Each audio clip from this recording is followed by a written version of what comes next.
Sir আপনাদের কথা মতো বা বিভিন্ন মিডিয়া থেকে বিভিন্ন প্রচারণা থেকে দেখতে পেলাম যে ভ্যাকসিন বিরাট একটা উপকারী জিনিস। তো আপনাদের কথা মতো ভ্যাকসিন দিলাম, রোটা ভাইরাসের ভ্যাকসিন, টাইফয়েডের ভ্যাকসিন, তারপরে দেখি আবার বাবুর টাইফয়েড বা এরকম ডায়রিয়া হয়ে গেল। তো কি লাভ হলো ভ্যাকসিনটা দিয়ে? জি আসসালামু আলাইকুম, আমি ডক্টর মোহাম্মদ মনজুরুল করিম, শিশু কিশোর নবজাতক রোগ বিশেষজ্ঞ ও শিশু হৃদরোগের চিকিৎসক, সহকারী অধ্যাপক আইসিএমএইচ, মাতুয়েল মেডিকেল। আপনাদের স্বাগত জানাচ্ছি। তো ভ্যাকসিন নিয়ে আমি খুব বেশি আগ্রহী না, সরকারি ভ্যাকসিন ব্যতীত প্রাইভেট ভ্যাকসিনগুলো দেওয়া। আর আমি আগেই বলেছি, আমি অবশ্যই কমার্শিয়াল কোনো প্রোডাক্ট প্রমোট করার চেষ্টা করব না।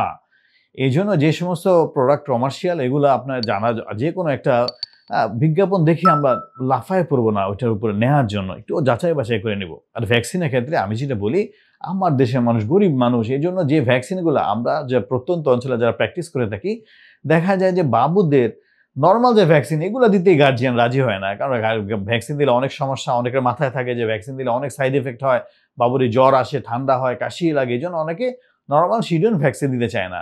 আর ওইখানে প্রাইভেট ভ্যাকসিনগুলো তো অবশ্যই আরেকটু রিস্কি। একটা বাবুকে যদি আমি ভ্যাকসিন দিই, সেই ক্ষেত্রে ভ্যাকসিন 60 থেকে 70% কাজ করে। 30 থেকে 40% ভ্যাকসিন বাবুর কাজ নাও করতে পারে।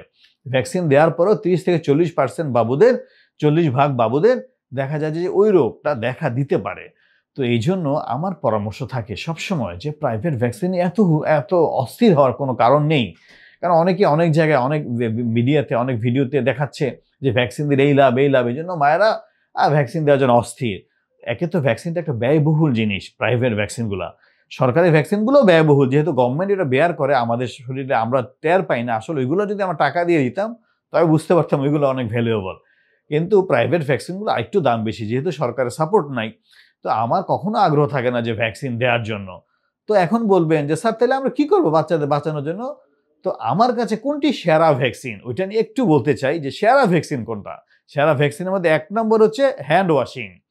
তো আমার একটা স্লাইড দেওয়া থাকবে, দেখে নিবেন যে আমাদের বাংলাদেশের যে আইসিডিডিআরবি, যারা সবচেয়ে ভালো গবেষণা করে থাকে, তারা দেখা গিয়েছে যে নিরাপদ পানি, আমার কাছে 3টা জিনিস হচ্ছে সবচেয়ে সেরা ভ্যাকসিন। একটা হচ্ছে নিরাপদ পানি, আরেকটা হচ্ছে হ্যান্ড ওয়াশিং, আরেকটা হচ্ছে টয়লেট স্যানিটারি, যে আমরা বাথরুম যে ইউজ করি, টয়লেট যেটা ইউজ করি, ওইটাই যেটা আমরা, এই 3টা হচ্ছে সেরা ভ্যাকসিন।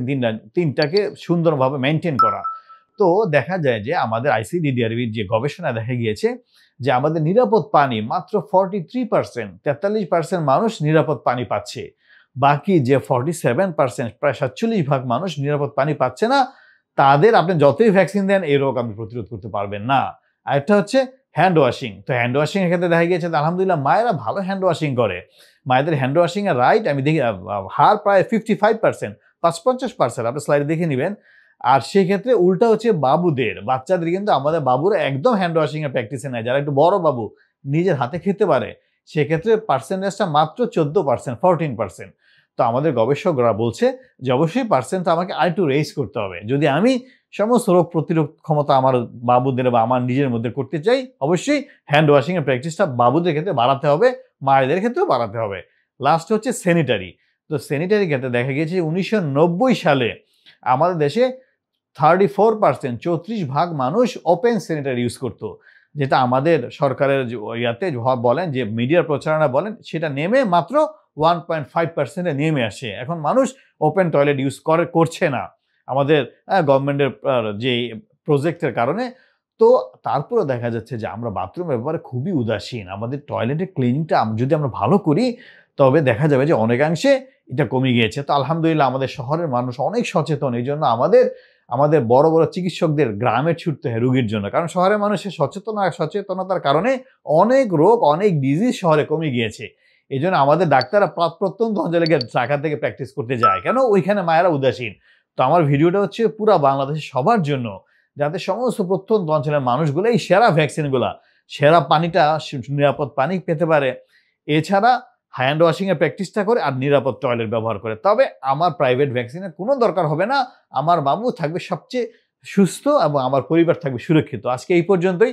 সামনে ইনশাআল্লাহ নতুন কোনো টপিকস নিয়ে হাজির হবো। আসসালামু আলাইকুম।